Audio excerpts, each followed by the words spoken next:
Welcome back to Keep Up channel.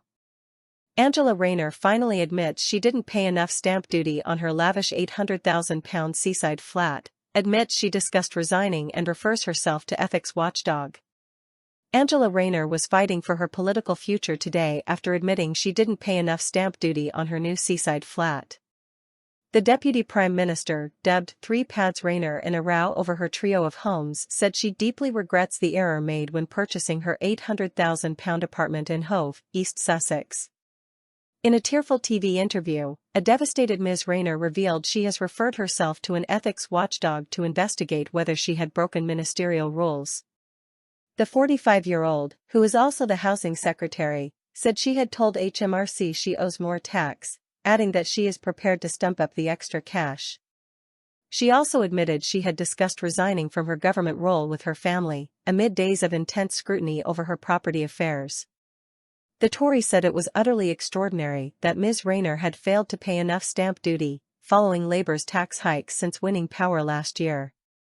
Conservative leader Kemi Badenoch called on Sir Keir to show a backbone and sack his deputy PM as they clashed at Prime Minister's questions this afternoon. Ms. Rayner said a court order had previously prevented her from disclosing further information about her housing arrangements and financial affairs, but added this had been lifted last night. She described how her son has lifelong disabilities and that her interest in her family home in Greater Manchester had been transferred to a court-instructed trust during her divorce from her ex-husband in 2023. Ms. Rayner has referred herself to Sir Laurie Magnus, who is Prime Minister Sir Keir Starmer's independent advisor on ministers' interests. The Deputy PM has been accused of hypocrisy over the stamp duty row as she has repeatedly hit out at tax dodgers during her years as an MP in the House of Commons. This included calling for Nadhim Zahawi to be sacked as Tory chairman in 2023 following the revelation that his tax affairs were under investigation by HMRC.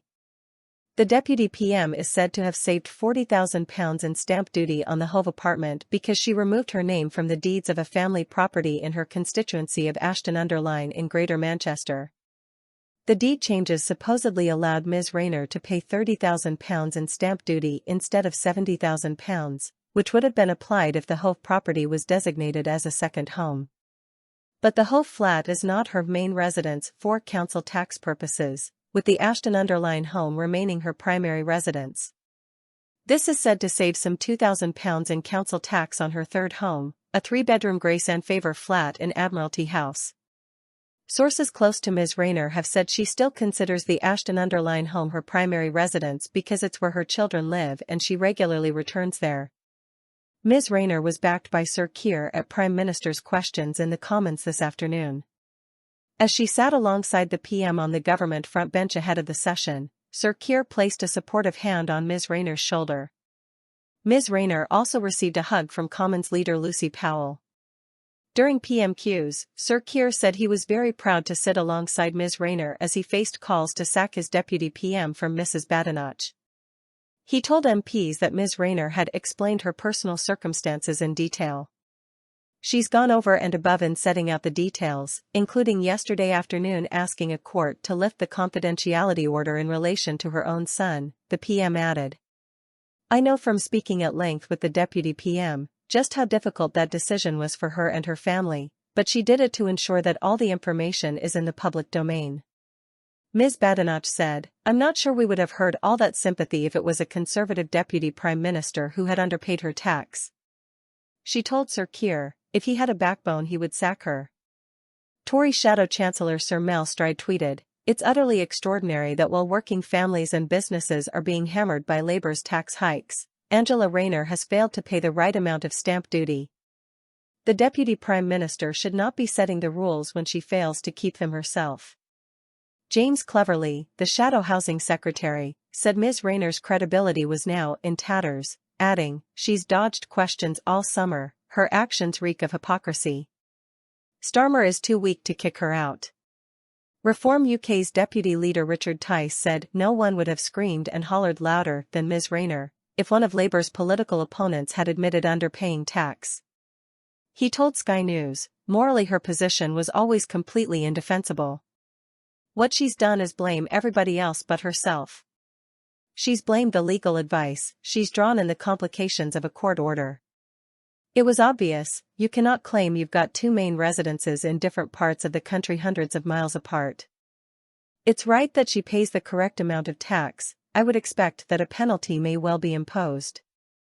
But if she had any integrity, any moral decency, given her position as Deputy PM, she would offer her resignation to the PM. Reform leader Nigel Farage told The Telegraph, "I don't see how Angela Rayner can survive this." The PMQ's exchanges on Wednesday afternoon came half an hour after the Deputy PM gave an emotional TV interview, while also releasing a statement to admit she had underpaid tax. Ms. Rayner said she had been in shock and devastated over the fallout from the row over her property arrangements. Asked whether she had considered resigning, the Deputy PM told Sky News, "I'd been in shock, really, because I thought I'd done everything properly. And I relied on the advice that I received, and I'm devastated because I've always upheld the rules and always have done. And always felt proud to do that. I feel, that it is devastating for me, and the fact that the reason why those confidential clauses were in place was to protect my son, who, through no fault of his own, he's vulnerable, he's got this life-changing, lifelong conditions, and I don't want him or anything to do with his day-to-day life to be subjected to that level of scrutiny because it's his and my ex-husband, that is, it's not fair on them. Often my family dragged in because of what my role is and what I do. But I try to uphold the high standards, and that's why I've referred myself so that the independent advice can look at everything." Pressed again on whether she had considered standing down, she said she had spoken to my family about it, and the number one priority for me and my ex-husband has always been to support our children and do the best thing for our children. Ms. Rayner said she had alerted and referred herself to Sir Laurie, the independent advisor on the ministerial code, as soon as she learned she had been liable to pay additional stamp duty. The Deputy PM said she had taken legal advice on buying the flat in Hove, which suggested she was liable to pay standard stamp duty, but had then sought expert counsel advice following media reporting about the arrangement, and learned that she was liable to pay additional stamp duty. She told Sky News, "As soon as I knew that that was the case, I have alerted and referred myself to the independent advisor on the ministerial code to ensure that they can look transparently at what has happened, and also contacted HMRC to say that there is additional tax owing on this, and that I'm prepared to pay that and fully comply with the HMRC as well." Asked whether the accusations that she had underpaid stamp duty were correct, she said, "They are accurate." Yes. Accurate in a different sense. I think the accusations were that I set up a trust and I flipped it to try and avoid paying it. But actually the complex area of the trust, which the advice that I relied upon didn't pick that up. The leading tax counsel who has subsequently looked at it has gone into that and said that actually, because of that, it did remain my sole property and the trust wasn't set up as accusations have been made for me to try and flip. She admitted she had made a mistake, adding, "People make mistakes, but I conducted myself in trying to do the right thing, and I hope that people can see that." Last week, Ms. Rayner's office strongly disputed any notion she had dodged paying stamp duty or any suggestion of impropriety. A spokesperson for Ms. Rayner had said, "The Deputy PM paid the relevant duty owing on the purchase of the Hove property in line with relevant requirements and entirely properly. Any suggestion otherwise is entirely without basis." Ms. Rayner has repeatedly hit out at tax dodgers during her years as an MP. In November 2017, she praised then Labour leader Jeremy Corbyn for raising the tax dodging issue during Prime Minister's questions in the House of Commons. "The public are furious with those who get away with tax avoidance while they pay," she tweeted. In March 2021, Ms. Rayner attacked then-Chancellor Rishi Sunak's extension of a stamp duty holiday on the first £500,000 of all property sales. She claimed at the time it would be a massive tax cut for wealthy second homeowners and landlords. Ms. Rayner added on social media, "Rishi Sunak will hand £500 million to landlords and second homeowners by extending the stamp duty holiday. Meanwhile, he is refusing to give our NHS and social care heroes the pay rise they deserve." When the stamp duty cut was first introduced by the previous Conservative government, in an attempt to boost property sales during the COVID crisis, Ms. Rayner warned the move had inflated the housing market and provided a tax giveaway worth thousands for wealthy homeowners. In April 2018, Ms. Rayner blasted a Tory tax loophole amid claims the then Health Secretary Jeremy Hunt saved almost £100,000 in stamp duty on his purchase of 7 flats. Source: dailymail.co.uk.